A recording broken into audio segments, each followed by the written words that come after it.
রে মুমিন ভাই, আমার মৃত্যু বলে স্মরণ কিনা, কবে যে তোমায় ডাক দিবে সেটি বলে কি চিন্তা তোমার নারে মুসলমান, সেই কথা বলে তোমার চিন্তা কেন নয়। বন্ধু আমার, আল্লাহ রাব্বুল আলামিন বলছেন বিসমিল্লাহির রাহমানির রহিম, কুল ইন্নাল মাউতা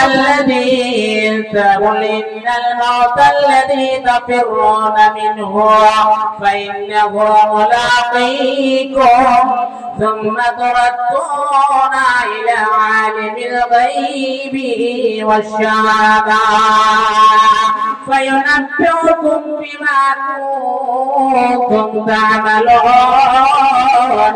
আল্লাহ রাব্বুল আলামিন বলেন, নবী হে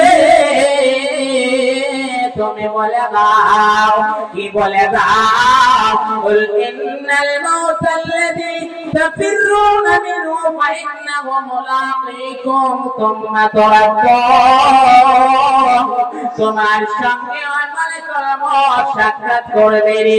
তুমি যে জায়গায় যাও না কেন, সেই জায়গায় তুমি থাকো না কেন, মালাকুল মউত তোমাকে দেখা করবে, তোমার জানটাকে খ্যাস করে নেবে, তোমার বাঁচার ক্ষমতা হবে না। বন্ধু আমার, তাহলে মরণ বলে আমাদের কেন চিন্তা হয় না? একদিন আমাদেরকে তো মরতে হবে, কখন কোন সময় মৃত্যু ঘটে যাবে, এক সেকেন্ড আগে হবে, এক সেকেন্ড পিছনে হবে, নির্দিষ্ট টাইমে আপনাকে মরতে হবে। তবে এত কেন চলমান পৃথিবীর বুকে করেছেন, একটুকু তোমাদেরকে চিন্তা হয় না? সেই কবরের জন্য আমাদেরকে জোগাড় করে নিতে হবে। কি জোগাড় করে নিতে হবে? আমাদেরকে আমল জোগাড় করে নিতে হবে।